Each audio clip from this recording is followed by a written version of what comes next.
What are your thoughts around knowing exactly where you want to go in your career?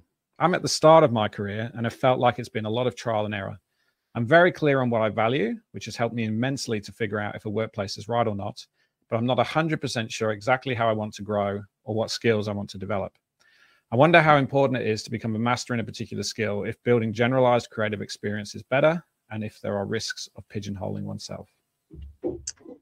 This is a really good question. I feel like I'm just going to turn Slack off quickly. My apologies, everyone.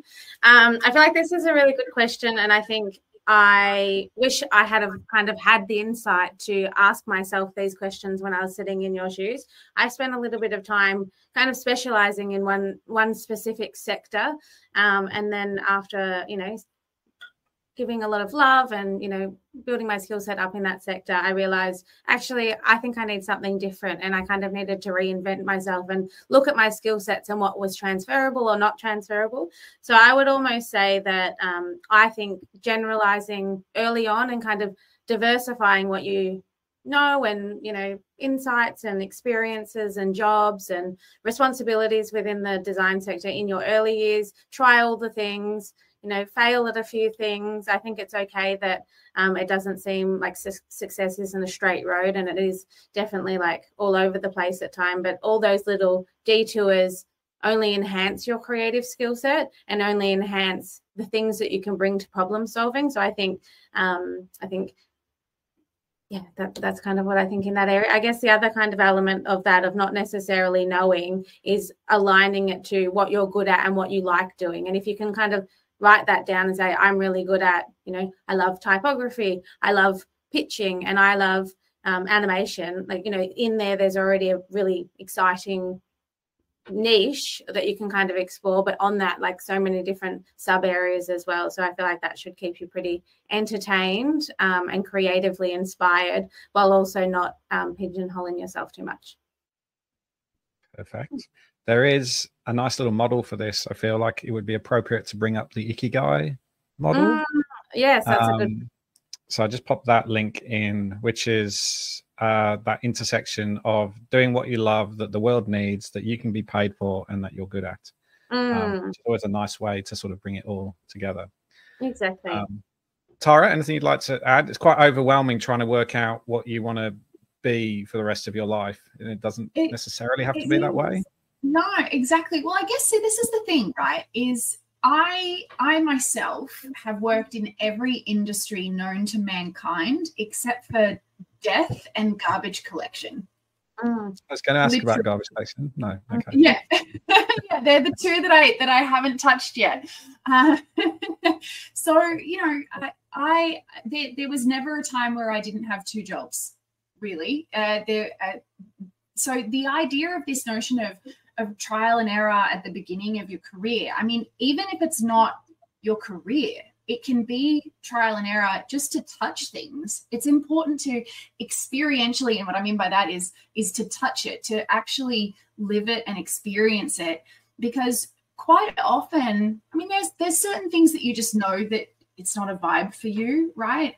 But a lot of the time you do need to try it out to work out, is it a vibe or is it not a vibe?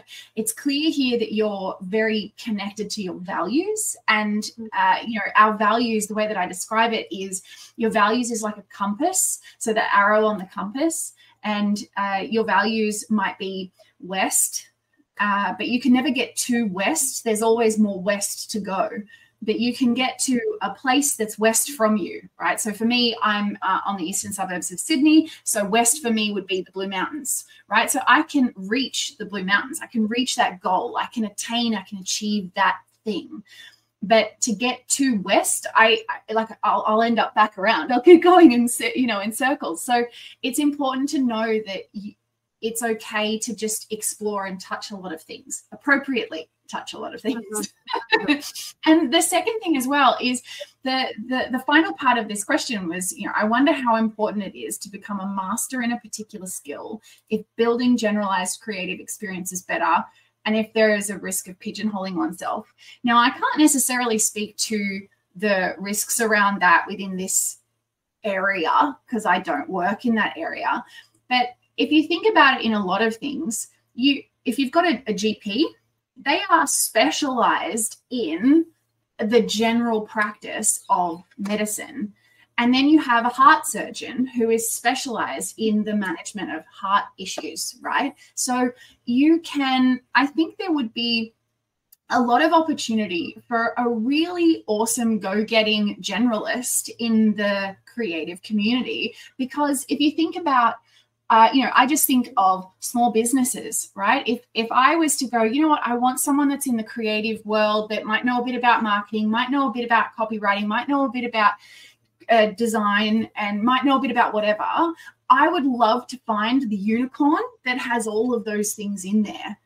And if you're, it doesn't matter if you are, one in a million, there's always going to be someone looking for that one in a million. So it's about knowing how to market yourself and how to present yourself in the marketplace, and just follow your gut, man. You got this. Yeah, I think that's really good. And I think also there's we've done a lot of events up and down the country this year, and one of the great pieces of advice that comes out for people in their early career is whenever you're going for a job, show people. There's always this question around, should I show everything I'm capable of? And more often than not, the answer has been show what you love doing, because that's what people will get you to do more of. So if they see something that they really like, that's what they're going to ask you to do more of. If you put something of like, hey, I've done all this work, I can do everything, then one, it's actually quite hard to fit you into an organization because I don't know where to put you. But actually, two, you might get given stuff that you don't really want to do again. And so, yeah, show people the stuff that you love doing.